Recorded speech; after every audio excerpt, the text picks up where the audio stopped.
तो आखिर mafia brothers की हत्या की साजिश के पीछे कौन, ये साजिश कैसे रची गई, किसने रची, ये सवाल तमाम बने हुए हैं। और इस बीच हत्या के आरोपियों से पूछताछ चल रही है। एसआईटी की रिमांड में कल अदालत ने भेजा था और सूत्र ये जानकारी दे रहे हैं अतीक की हत्या के आरोपियों में से एक शूटर जिसका नाम सनी है, सनी ने पूछताछ में बताया कि दिल्ली के जितेंद्र गोगी गिरोह से हथियार मिले थे। कानपुर का जो बाबर गैंग है उसका भी इसी गैंग से कनेक्शन है, मतलब जितेंद्र गोगी गैंग से कानपुर वाले बाबर गैंग का कनेक्शन। बाबर गैंग के जरिए गोगी गैंग से इन शूटर्स को हथियार सप्लाई हुए। ये बड़ा खुलासा है जो अभी तक की जानकारी के मुताबिक सूत्र बता रहे हैं। पूछताछ में एसआईटी की इन शूटर्स की तरफ से, खासतौर से सनी की तरफ से जानकारी पुलिस को दी गई है। देखिए, आपको बता दें कि ये जो तीनों शूटर्स हैं, एसआईटी को 4 दिन की कस्टडी मिली है और ऐसे में फिलहाल इन्हें अलग अलग बिठाकर पूछताछ की जा रही है। ऐसे में सनी ने जो कबूला है उसी को लेकर और जानकारी के लिए सीधे आपको लेकर चलते हैं। मेरे सहयोगी वरुण जैन इस वक्त हमारे साथ मौजूद हैं। जरा जानते हैं वरुण जैन से सनी का ये कबूलनामा, मतलब कानपुर वाला बाबर गैंग और जितेंद्र गोगी गैंग आपस में कनेक्टेड और उनके जरिए हथियारों की सप्लाई, यही है बड़ा कबूलनामा सनी का। वरुण, देखिए, बिल्कुल बेहद चौंकाने वाला खुलासा है। दिल्ली का जो जितेंद्र गोगी गैंग है उसके गुर्गों से इन्होंने अब तक की पूछताछ में बताया कि हथियार लिए थे और उन्होंने इन्हें दिल्ली एनसीआर में किसी बड़ी वारदात को अंजाम देने के लिए कहा था। अब देखिए, जितेंद्र गोगी कौन है?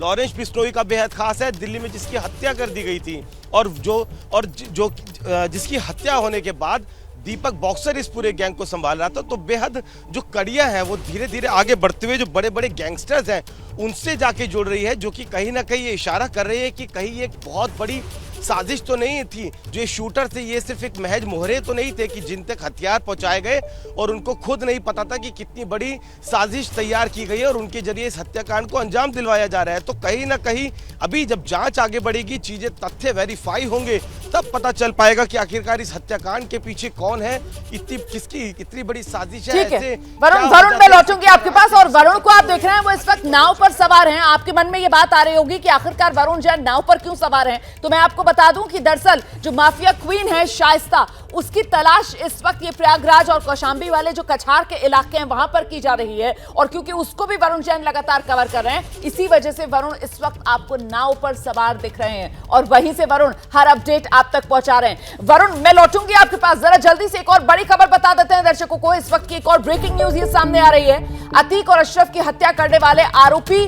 मीडिया कर्मी के वेश में आए थे, आप जानते हैं इस बात को। पूछताछ में यही शूटर सनी जो है, इसने यह भी बताया कि गोगी गैंग से ही फर्जी चैनल की आईडी, कैमरा और आई कार्ड मिला था। जितेंद्र गोगी गैंगस्टर लॉरेंस बिश्नोई का करीबी, जिसका जिक्र अभी कुछ देर पहले वरुण जैन भी कर रहे थे कि लॉरेंस बिश्नोई का करीबी रहा है जितेंद्र गोगी। 2021 में हत्या कर दी गई थी उसकी। और ऐसे में अब जितेंद्र गोगी गैंगस्टर का जो गैंग है उसका कनेक्शन इस पूरे हत्याकांड में, ये क्या इशारा कर रहा है? अपने आप में सवाल बड़ा हो जाता है। वरुण जैन न सिर्फ हथियारों की सप्लाई बल्कि तमाम सहूलियतें इस हत्याकांड को अंजाम देने के लिए कि मीडिया कर्मी अगर बनना है तो एक कैमरा चाहिए होगा, फर्जी आईडी चाहिए होगी, वो माइक चाहिए होगा, सारा इंतजाम इसी जितेंद्र गोगी गैंग की तरफ से किया गया। आखिरकार इसके पीछे की कोई वजह भी सामने आ रही है क्या?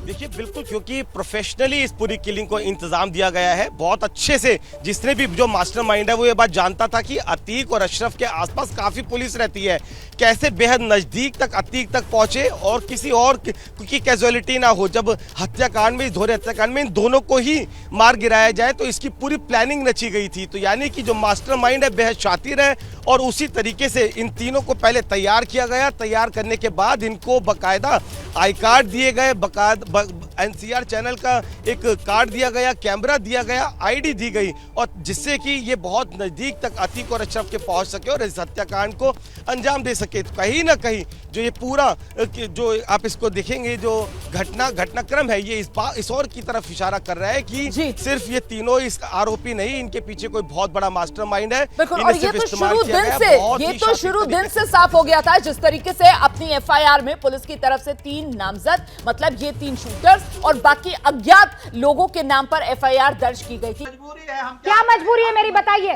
मैं अभी आपको बताती हूँ कि मैंने ओए होए होए होए होए, नमकीन के चटकारे लेते हुए टकटकी मार के डिबेट शो को पॉज रिपीट कर करके देख रहे हैं जोगिंदर जी। इनकी तरह आप भी देखें अपनी फेवरेट डिबेट्स को रिपीट कर और डाउनलोड कीजिए एबीपी लाइव ऐप अपने स्मार्ट टीवी पर।